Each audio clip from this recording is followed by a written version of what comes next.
Jim Kostowiak is the host of American Resistance Radio. He, too, was arrested on Election Day last year. Mr. Kostowiak, first of all, thank you for joining us today. What is your take on this arrest that happened of Charles Dyer?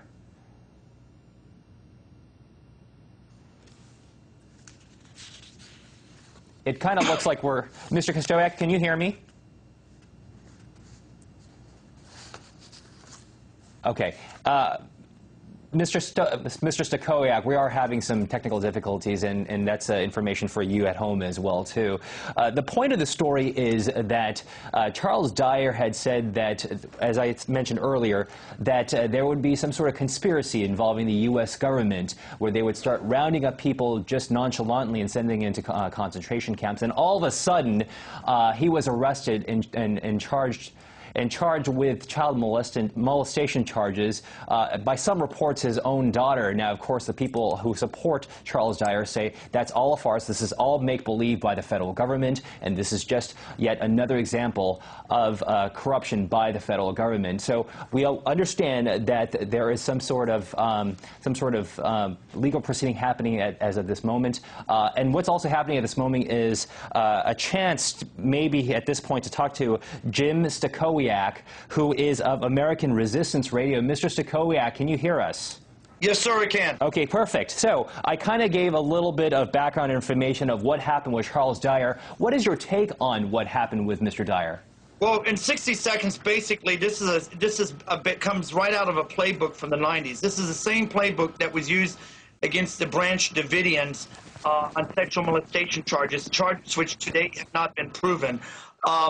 When I look at the track record of the American Terrorism Force, the ATF, and the record of burning 17 children alive, shooting an unarmed mother in the head, Ruby Ridge, and more recently the TSA planting cocaine on a young college student, the ATF has a track record of manipulating data to get desired convictions. What's not been talked about in the media, and you're going to be the first network this is going out live, is that the ATF is now trying to say that Charles Dyer, a.k.a. July 4 Patriot, was in possession of a silencer.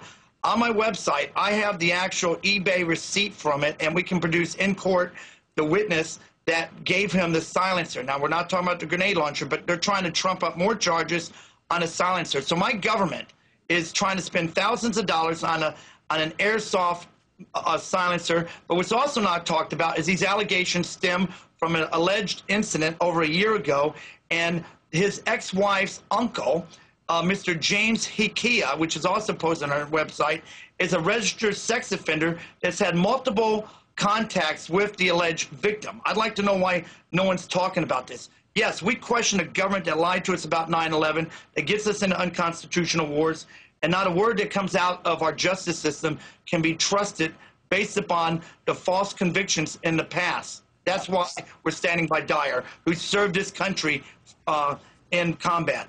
Mr. Stokowiak, first of all, thank you so much for that bit of information about the silencer. Just a couple points of clarification here. You called ATF the American Terrorism Force, just so that people at home know they're also more officially known as Alcohol, Tobacco, and Firearms, the Bureau of. Convenience store, right. Okay. The other thing I wanted to ask you was this. There was some concern about his dealings. Let me backtrack a little bit. There was some concern about what he had to say about the government, and maybe this is the idea is maybe that's what led him to being arrested. Is this kind of what you're saying too, that one thing led to another? Well, absolutely. The thing about Charles Dyer is he's never advocated anything but self-defense. I stand by the same positions of Charles Dyer or July 4 Patriot. Everything he said in the video, I and thousands of people stand behind. We do have a tyrannical government, and we will defend our Constitution as a final option. You know, the whole reason that people question our possession of like, as I have behind me, I have an AK-47 Kalashnikov, and I have a Daewoo DR-200 5.56. These are the liberty teeth of the people. The whole reason our founders gave us the Second Amendment is to protect us against tyranny and government. Right now, we still have political means, but our firearms are when all political means are exhausted. That means when we can't be talking like you and I are doing today, when we can't gather in the streets, when we can't pass out leaflets and criticize our government. But right now, we have that opportunity. Okay. Mr. Stachowiak, thank you so much, Mr. Stachowiak from American Resistance Radio. We'll be back after this.